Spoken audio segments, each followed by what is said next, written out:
there are very few future states that you get to from our current state that don't involve a significant green hydrogen push for our society. Hydrogen, the most abundant element on Earth, has been hailed for decades as a beacon of the coming clean energy revolution. So why has it still not arrived? And why is everyone all of a sudden talking about green hydrogen? My name is Nico Johnson, and I'm your host as we navigate the hype, the hope, the reality, and the fiction in this search for truth in green hydrogen. This 5-part series presents unique perspectives on how each of us might play a role in the greening of the hydrogen economy, the massive opportunities and potential pitfalls that come with it. Green Hydrogen is a production of Suncast Media, and Season 1 is brought to you by Intersect Power. In Episode 1, Sheldon Kimber will talk to the business development opportunity of what Sheldon refers to as the inevitability of the hydrogen economy. Sheldon's got almost 20 years of experience in energy, finance, development, and entrepreneurship. He's currently CEO and founder of Intersect Power, a developer, owner, and operator of clean infrastructure. He was previously the COO at Recurrent Energy, a company many of you in the solar industry would recognize, where he led all of the development, origination, operations globally. During 7 years at the company, they expanded from small-scale rooftop development to a leading utility-scale platform with more than 2 gigawatts of projects in operation, and eventually sold the business to Canadian Solar. Well, you're tuning in because you are as eager as I to understand, in a world where we are faced with an energy transition and the need for dramatic climate action, we have choices to make. And many of you, as I, have dedicated your careers to the implementation of solar, electric vehicles, and energy storage, carbon capture, and yes, the H word, hydrogen. Generally speaking, we are looking at how our electric grid and our approach to generating power, storing it, delivering it in various forms is enabled through deep decarbonization. That affects industry and, in fact, as today's guest suggests, brings about a whole new form of industrial revolution. To set the stage, I'd like to welcome to the show Sheldon Kimber, CEO of Intersect Power. Sheldon, good to see you. Thanks for having me, Nico. Sheldon, deep decarbonization means a lot of things to a lot of different people. I think that in general terms, and through the conversations I've had with you, I get the sense that you're anxious about the way that we talk about decarbonization. And broadly speaking, it could be said that sometimes we're talking about things that might not even matter. Could you help me understand how you see the world evolving, having built some of the largest solar plants in the United States, and where you see the evolution of the dialogue, the vernacular that we need to adopt as we start to think about how to get to net zero? Yeah, it's kind of funny that you put it in those terms, just in terms of the vernacular and kind of the language, because Intersect Power was kind of founded around a couple of core questions way back when, we're sort of putting our heads together around 2014, 15, 16. And one of the things that puzzled me most and was the most interesting question I could come up with was what happens when green electricity is so cheap in certain parts of the country at certain times of day that putting it on the grid doesn't really make a lot of sense. So that has really been the genesis of the long-term business plan for Intersect Power. Obviously, we've built a pretty significant renewable development platform, and we're moving into ownership of renewable assets now. But what's really exciting to us and what motivates me is we like to say we're thinking outside the grid. And it really is all those opportunities beyond the grid for clean electricity to play a much larger role in the deep decarbonization of our economy. I think, the things that excite me are in any transition, there are opportunities to take a position, right? I like to argue and I like to think about things, come up with ideas and take a position, make a bet, see if it's right. I think that's what drives a lot of people. Certainly it's what drives a lot of entrepreneurs. And so Intersect is making some of those bets, and they're pretty audacious, but I think at the core of them, we're in a position to say things, along the lines of our current state, if you just really unpack it, leads to certain future inevitabilities, right? And we'll talk a little bit more about the general inevitabilities that we like to think about here at Intersect. But one of those things is there are very few future states that you get to from our current state that don't involve a significant green hydrogen push for our society. The switch to zero carbon liquid and gaseous fuels. I think that that's just a really, I'm not sure that that's necessarily super controversial. I think there's a lot of hype. So I'll put maybe a slightly different spin on it and say that in addition to believing that that is an inevitability of sorts, I think many people are very wrong about where that growth is going to come from, how that transition is going to look, what the headwinds might be to that transition, what the complexities might be. I think a lot of people are missing the boat on a bunch of that stuff. And, my hope is that Intersect can take a different bet and ultimately lead in this transition. Well, I'll take your bet here, and one of the reasons why we've decided to do this series, unpacking the as we've discussed or described, inevitability of green hydrogen, is that there is a lot of skepticism, there's a lot of hype. So I'd love to hear from your perspective, Sheldon. Help me set the stage. What have we misunderstood about the scale of the problem and the current solutions? You often refer to giga-ton solutions. And then fundamentally, where do we have a sense of perhaps confusion around the evolution and economic dynamics of hydrogen? With any business planning exercise or industry planning exercise, when you're trying to forecast the future, if you will, and I'm not some sort of futurist, so this isn't really what I do for a living, but I do write business plans and set business strategies. So it is to some degree. But you have to start with where you are, right? You have to start with a current state of reality. And that current state is pretty obvious. We've got massive loss of life and property already happening, fires, hurricanes, extreme winter events, flooding. Climate change is not our future. Climate change is our present. Just in the last 18 months, people have begun to really internalize that fact. In addition to seeing sort of the physical catastrophe of climate change, you're beginning to see the implications on the really complex systems that drive our society, right? Financial markets are adapting. ESG investments, trillions and trillions of dollars pouring into vehicles in the public and private markets that are dedicated to either decarbonization or simply avoiding fossil fuels and carbon production. You see insurance markets beginning to lock up and not even function in some cases. My insurance here in California on the wildfire front has gone up to almost 3 times what it was just in the last couple of years. We're really seeing climate change not only impact our society physically, but beginning to strain the system itself and the system struggling to try and adapt. The good news is that the system is adapting, regardless of sort of government, without government action in some cases.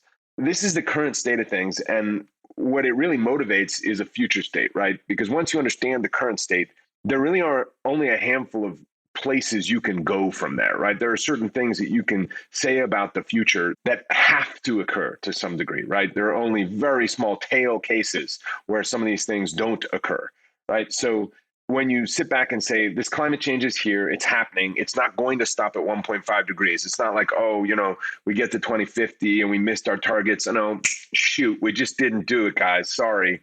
We'll get them next time. No, it goes to 2, 2.5, 3, 3.5 degrees. And all of a sudden, most of the major coastal cities are underwater and, it is, a mass extinction event. So we will have to do something about climate change in my lifetime. This is an inevitable, fact, right?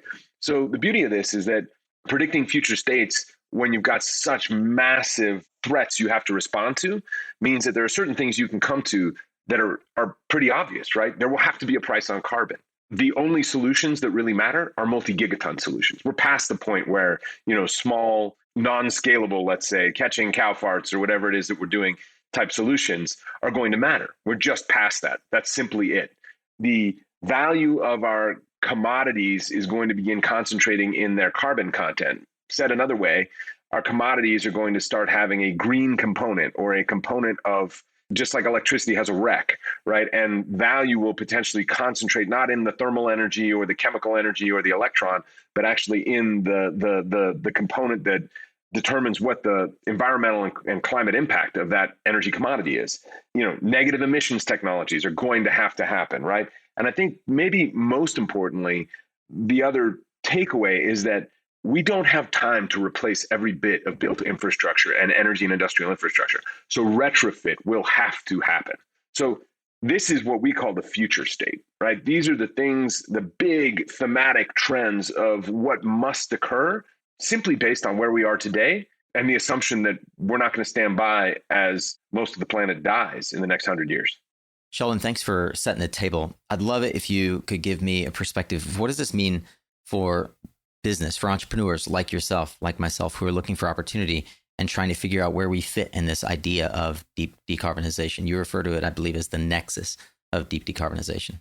I've said that a lot. And really what it comes down to is sort of how clean power fits into the middle of all of this, right? If you've got a future state in which many of these things are true, prices on carbon, massive scale really being the primary driver of what we need in terms of climate solutions, you quickly arrive at a future where high capacity factor, low cost, clean electricity is the enabling feature, the enabling factor, if you will, the enabling input in a host of industries that are going to be, trillion-dollar industries of the future that barely exist today. What we mean by that is these are industries where the CapEx may still be high on the actual equipment, say an electrolyzer to make hydrogen, but most of the cost and most of the input cost is clean electricity, right? So to the degree that you can find high capacity factor clean electricity at a low cost, you can maximize the output of that expensive CapEx because you've got high capacity factor, right? You want to make sure you use it as close to 100% of the time as possible if it's expensive. And you can bring in clean electricity at low prices. So the bulk of its variable cost is coming in at a low per unit cost. Overall, clean electricity is what kind of tips the balance and makes these industries viable. And then over time, as they scale, because the clean electricity has enabled them, the CapEx comes down and there's sort of this self-reinforcing cycle, right? A variable cost is low enough that the CapEx can be high for a while. And then CapEx, follows as the industries come down the learning curve. So we see these industries as kind of what we call the 5 inevitable industries of the future, which are, green hydrogen and e-fuels, direct air capture, the electrification of thermal loads. Believe it or not, fully, I think it's about 20% of all carbon emissions come from, I like to say boiling water because it gives us all a nice impression of, your grandmother making tea, but it's actually, steam loads for industrial and manufacturing processes. And then, the other two are what we refer to as mass scale EV charging and desalination. We're not going to talk about a lot of those today, I don't think, right? Because we're talking about hydrogen, Nico. But just setting the table, that's how we kind of come to the hydrogen thesis, is this move from there is a current state of the world that implies a certain number of things in the future that must happen. And if those things happen, these 5 industries, will grow to massive scale, and hydrogen is absolutely one of them. Sheldon, I appreciate that you've set the stage, and it's in many ways a lens, a view into how we can shape our approach to what you've referred to as giga-ton solutions through the 5 inevitable industries that necessarily will direct our efforts towards green hydrogen, e-fuels, direct air capture, electrification of thermal loads, massive scale EV charging, and desal, as you eloquently explained to us.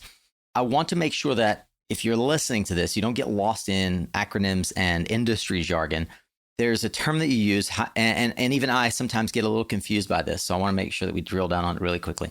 High capacity factor at a low cost. Can you explain for the layperson how the capacity factor comes into play here? Sure. So if I have an electrolyzer and it costs $100, right? $100 to buy the electrolyzer, and I'm putting electricity into it 50% of the time.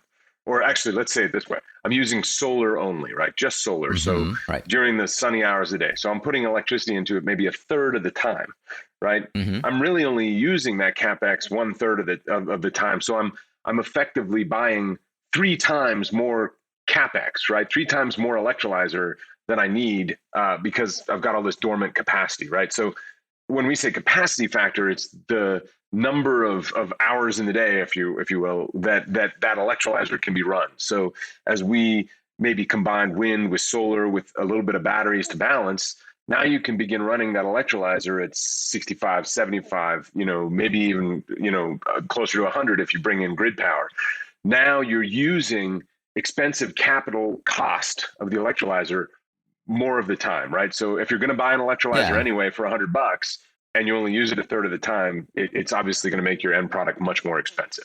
Gotcha. It's the utilization rate of the equipment that you're purchasing and how efficiently you're running that equipment to generate the necessary electrons or other elements that we're trying to capture.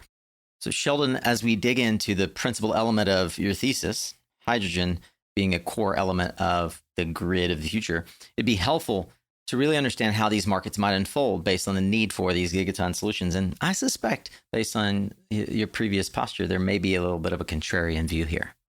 So yeah, I think there is significant fundamental confusion about what markets will be both profitable and scalable, right? I think many people are lost looking for the most profitable markets, right? That's where you find yourself driving down the road of, light and medium duty transportation competing against, gasoline, because the headroom price there is actually quite attractive, right? If you convert the dollar per gallon to dollar per kilogram, it's a good market from a margin perspective, but it's very unlikely to be scalable because it's actually quite hard still to transport hydrogen. So, one of the last things to come along will probably be significant hydrogen transportation at scale to the end user, right?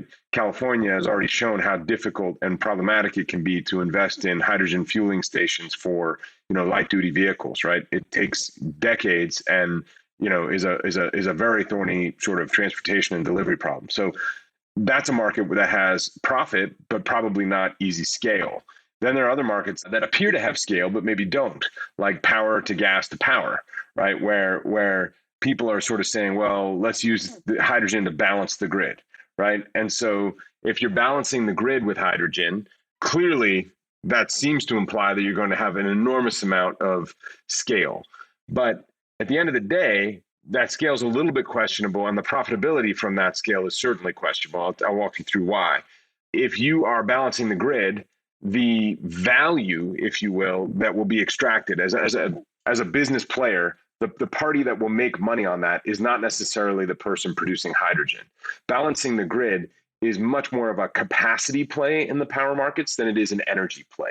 And what I mean by that is it's much more about having access to hydrogen and a hydrogen capable gas turbine on hand, ready to be dispatched. You're going to be paid most of your revenue, most of your profit for being ready to be dispatched rather than actually running those hours off of hydrogen. So from that perspective, the people that will benefit most are people like Calpine that owns a bunch of gas turbines in great locations, right? They'll repower those for hydrogen. And so the profit will concentrate in the hands of the existing capacity owners, right? So as new hydrogen business models go, it's a little bit of a false promise of scalability because one, you're actually not going to burn that gas base load, right? It's going to be just used for peaking, so not that many hours. And two, the profitability, while it looks like it might be workable, most of this will accrue to a handful of small incumbents who will retrofit. So these are the things that people haven't thought through in sort of the second order developments of these markets. So when you're looking for scalability and profitability, I think there are, many other places you could look. We can talk about going forward if you want, Nico, in terms of what our strategy is. But I think the fundamental point I want to make here is that many people are, again, digging in the wrong dirt. One last point on this is that Michael Liebrich from BNEF came out in the latter part of the summer with something he's calling the hydrogen ladder.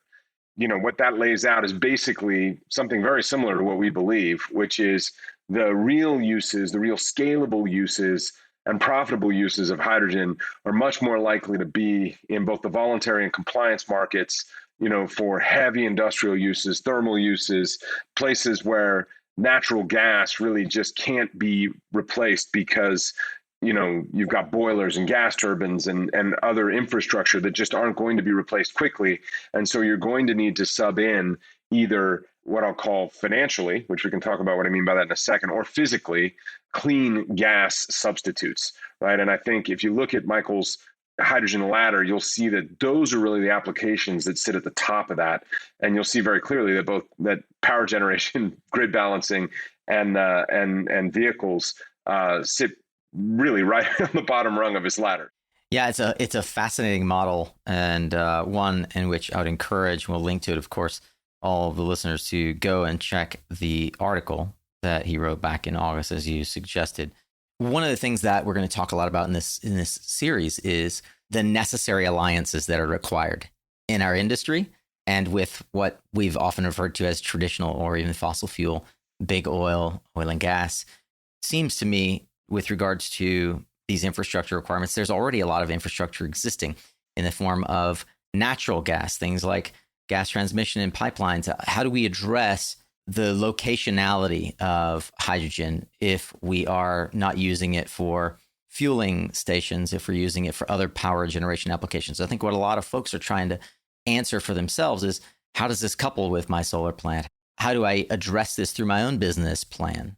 I think you're absolutely onto the right thing in terms of thinking through how we reuse or retrofit the existing oil and gas transmission system, upstream assets, refining. There's this massive compound of existing infrastructure for both industrial and energy uses. We're not going to replace that in time. The thinking that we will somehow all have a Tesla in our garage, a solar panel on our roof, and that's gonna a power wall in our garage as well, and that's gonna set it all straight, is delusional to the point of comedy in many ways, both with respect to its obliviousness to the social justice issues around that, and also the technical issues around that. So I think what we are going to have is very much a reuse of a lot of the existing industrial infrastructure. I think it was a former executive from Shell on the upstream side, and Shell in general, and others in the oil industry, that have been using this term kind of adjacency for talking about how and why hydrogen is going to be super important in the energy transition. And I like to use the term retrofit sort of loosely, in conjunction or as a substitute for it, because really that's what I'm saying when we talk about reusing the infrastructure we have, right? Pipeline operators are already beginning to realize that they're being told by public investors that their assets have a limited useful life of 20 years, and that they're basically, their stock is basically an annuity to a dwindling, use of fossil fuel infrastructure. And they're looking around going, that's absolutely not true. We can find lots of other green things to put in our pipes, and hydrogen is the biggest one, right? So you're seeing already the owners of that infrastructure financially and economically motivated to make the transition to retrofit. You're seeing companies like Calpine and other gas-fired operators, talking more about how do we retrofit, upgrade our turbines to use hydrogen. It simply is, again, a pipe dream that we're going to, totally electrify, that we're going to still have things like plastics, right? when in an all-electric future, right? That's really where hydrogen and these concepts of adjacency and retrofit are, for lack of a better term, increasing the inevitability of hydrogen. We have to have liquid and gaseous fuels. Well, Sheldon, today we've talked about how on the surface folks are really missing the opportunity, and they're looking in perhaps incorrect corners and markets. Where do you see the opportunity? Where are the markets that look good with regard to this inevitability for the hydrogen economy? That can be answered with really two kind of components. And we refer to this as kind of a barbelled approach, right? We want to find markets that can really scale rapidly, right? And aren't inhibited by a willingness to pay or transportation and delivery issues that are going to impact scalability. So we are really focused on finding those markets where there's the highest revenue demand and the lowest cost supply.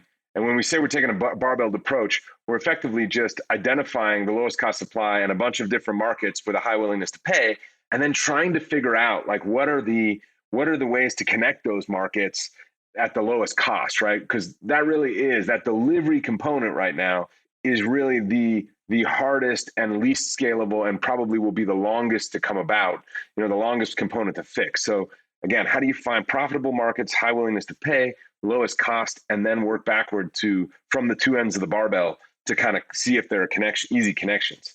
While I imagine there are a plethora of examples you could give, I'd love to hear if you have a couple that really exemplify this barbell approach. Yeah, definitely. So, for instance, one of the markets that we're looking at is to try and create more of a financial delivery mechanism. And for those of you who are not necessarily in the commodities business or in the finance and side of the industry, I will stay away from sort of using the jargon of synthetic delivery and those sorts of things, and simply say that what we're looking to do is create a green instrument, a green hydrogen REC, right? That we can put our blend our hydrogen into potentially existing gas pipelines, or put it into use near the point of creation, right? So we can sell the MMBTUs, the energy content of our hydrogen, just like natural gas, near the location of production, of cheap production. Let's say the places that have the best wind and solar, essentially carve off the green attributes into this green hydrogen REC, right? Just like we do electricity. We then can sell those on to the people that have the highest willingness to pay, right?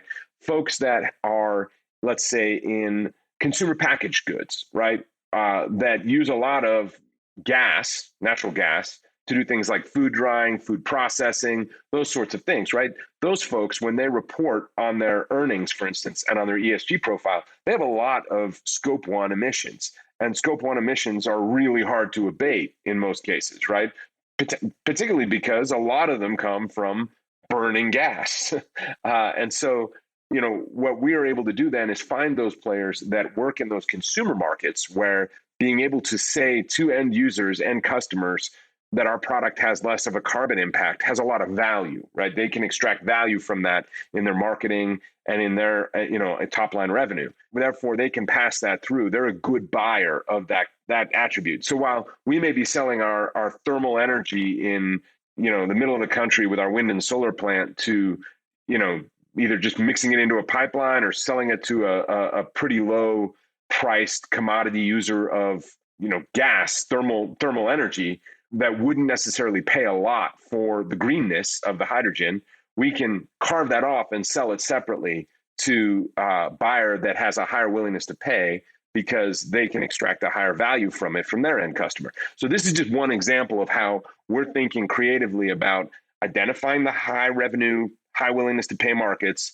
committing to the cheapest sources of hydrogen in the country, and then finding either physical or financial ways of linking those buyers and sellers so that we can put together, scalable business models, really, and near-term scalable business models.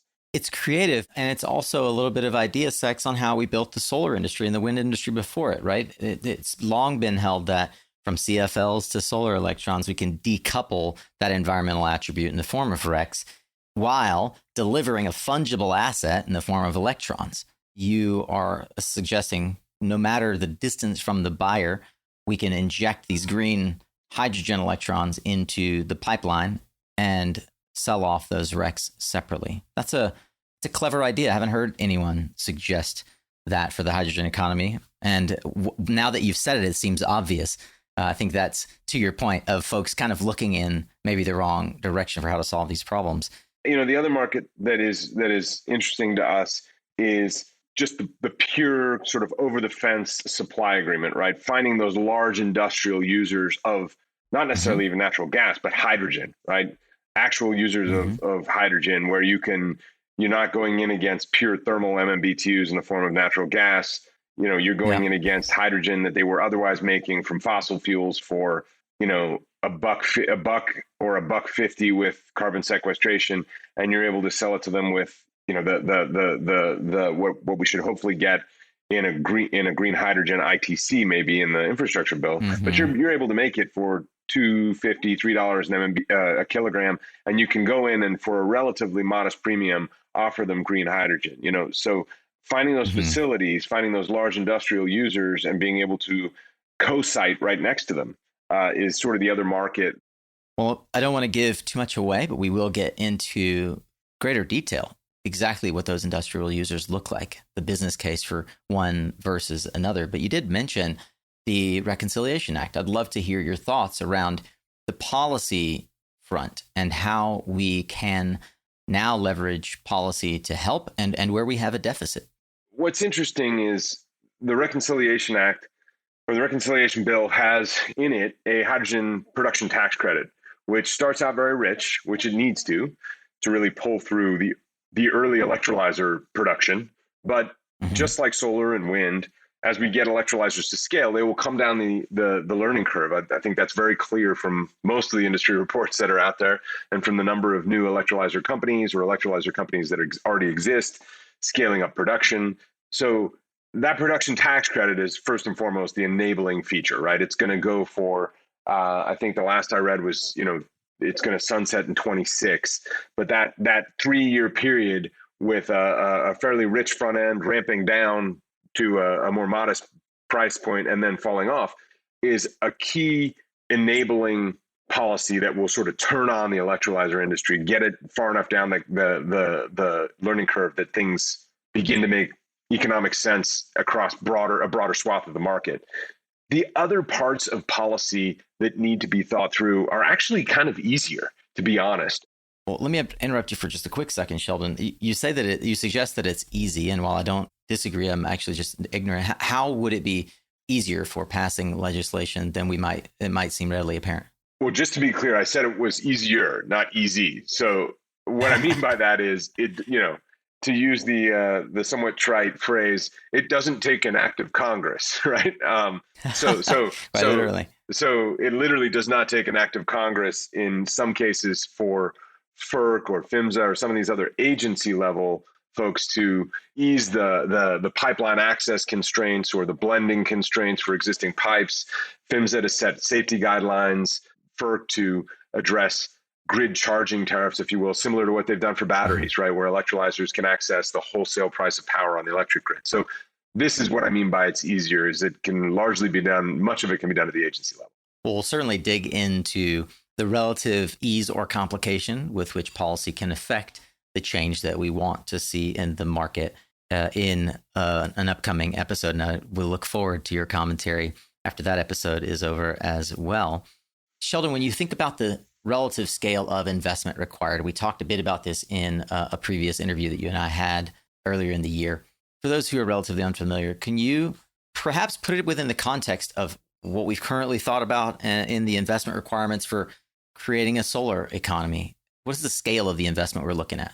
The scale of the investment we're looking at is obscene. I don't know quite how else to say it. It is on par with the types of investments that were made in the early days of oil exploration and discovery, right? It's on par with the types of investments that were made into the nuclear industry over several decades, and probably well beyond that, to be quite honest. We are doing nothing less than rebuilding the entire energy infrastructure, both electrons and now with the crossover using hydrogen from the electron side to the molecule side, really a large portion of the liquid and gaseous fuels side of the business as well, right? And just so folks are clear, the liquid and gaseous fuel side is actually a much larger opportunity than on the electric side. So, I'm not sure most folks, even in the energy industry, understand the scale of the liquid and gaseous fuel side of the business. I believe that in markets that have heating load, for instance, in the United States, the average household consumes 2/3 of its energy, its total energy, in the form of liquid, gaseous fuels, not even including their transportation that they buy in gasoline, right? So just relative to kind of gas versus power on the utility side, it's almost 2/3 gas relative to power in most cases. So you're talking about, scalability that the renewables business has not really even begun to fathom.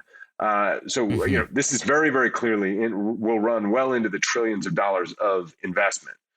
Sheldon, I am personally looking forward to all the things that we get to learn in putting this series together. Your team has done a tremendous job in coming up the education curve. I have to imagine that a number of your own personal philosophies, beliefs, expectations, anticipations have been in some way challenged. So as we wrap this first episode, I'd love to hear what's something that you've changed your mind about recently? And how do you think it's going to challenge the rest of our brethren in the broader renewables sector? The first thing that I've changed my mind on is the likelihood of a societal consensus around the need for action for climate. And what I mean by that is I've seen the current state of things evolve into sort of a near catastrophe, if you will, with extreme weather events, the ripples of climate change coming through the financial markets, all of the stuff we talked about at the top. I'm actually beginning to be more optimistic, to be quite honest, that we will see societal, change. I am probably more pessimistic that we'll see it from our governments, but I actually see almost a voluntary price on carbon coming from just the sheer percentage of the economy that has made net zero commitments for 2050, and the ripples through the financial markets of large activist ESG investors. So I am quite bullish on that, and that is something. The way in which I thought that action would come about is certainly something I've changed my mind on in the last 18, 24 months. So that obviously doesn't answer specifically your question around hydrogen, but so more to the point, maybe on things that have cropped up and changed my mind since we started looking at the hydrogen opportunity. I think the fundamental one is the changes in the renewable energy markets and the assumption that renewable energy would simply continue to decline in cost, to the point where it was quote unquote too cheap to meter. And this would enable us to make hydrogen and e-fuels for next to nothing and so forth and so on. I think that we will still see renewable energy at a price point that makes sense for all of these inevitabilities, but we can no longer assume that it will just simply keep going down at the same rate and eventually achieve these very low levels. I think there are a handful of things that have contributed to this misconception. The first of which is that the financial structure of how we have bought renewables has been sort of perverse. As we've gotten into 15, 20-year contracts, shorter and shorter contracts for the PPA, people have begun to equate PPA price with kind of the, levelized cost of energy for renewables. Yeah, the delivered price. Yeah, that is not actually true. In fact, many people are underbidding the PPA price for the first 15 years so that they can attract financing, and in fact, making very aggressive pricing assumptions on the back end, which are unlikely to come true. So I've talked about that a lot in other places publicly, but I think that is really influencing the public perception around what the levelized cost and the true long-term nature of the price of renewable energy is, which is probably more in the mid 20s to mid 30s, depending on how much battery capacity you want, things like that. So I think that's one thing that has very much perverted the cost. I think the other thing is just a dramatic reliance on a Chinese supply chain. Right. And I think that is coming to an end pretty clearly as the United States government realizes that the major beneficiaries of the tax credits have been the large energy off-takers that care about climate, Facebook and Google's and all of those folks, and the Chinese manufacturers of a lot of input products for renewable facilities. So I think across the board, we are entering a new era of the renewable energy industry. Sheldon, it's compelling to me, the idea that through fast commitments throughout our economy, there are already potential for voluntary price on carbon, regardless of regulatory enforcement. The idea that renewables won't always be declining in cost, and this woeful misunderstanding of the actual delivered embodied price of the renewable electron. I feel like we could do an entire episode just on really digging into what all three of those mean. That notwithstanding, I have a few more things I want to probe with you. The first is I admire deeply your and your organization's ability to look into the future, think about, all the way back to the previous businesses that you've created, think about where the market is going and position yourself well. So within the construct of these inevitable markets that we've outlined in the conversation, and in particular around hydrogen, how have you structured your own thinking and your team's thinking to get smart quickly? Where do you go for information? How and where can others best get up to speed on this conversation? First and foremost, Nico, that's what this series is about. So I hope that the listeners come here first. Yeah. But more seriously, I guess from our side, because obviously I'm the one on this series, so I don't go back and listen to my own words. The place that we go for information is really more kind of a primary source, if you will, right? We are lucky enough as people who put a lot of infrastructure and steel in the ground to have the ear of a lot of technology companies and customers and others in the hydrogen space, and so we are constantly, to use sort of the lean startup terminology, getting out of the office, right? We are out Mm-hmm. there talking to people about what they would pay to mitigate their scope 1 emissions and buy green hydrogen RECs. We are out there talking to electrolyzer companies. We just signed an MOU with a startup electrolyzer company that is making incredible progress on the PEM side. We're talking to other technologies in hydrogen right now that you'll see more from us later, trying to diversify our technology bets and make sure that we have access to enough supply to make our pipeline a reality. So really, that's where we're at. I just take an enormous number of calls and discussions with, again, kind of primary sources, if you will. So hopefully what I'm packaging up here in terms of, answering some of your questions and some of the speaking and writing and things that I'm doing can sort of pass on to others a lot of the insights we're gleaning from those conversations. Well, the Suncast audience and many others are grateful for your ability to pay it forward and to peer inside the mind and the pattern matching that you've been able to achieve over the last number of years as you've thought really critically about the hydrogen economy. I, on that note, want to wrap with a pensive question. Growth is not without sacrifice. Our ability to scale, we have to make decisions for where money is channeled, what gets built and what doesn't get built, whose dreams are realized and whose are shattered.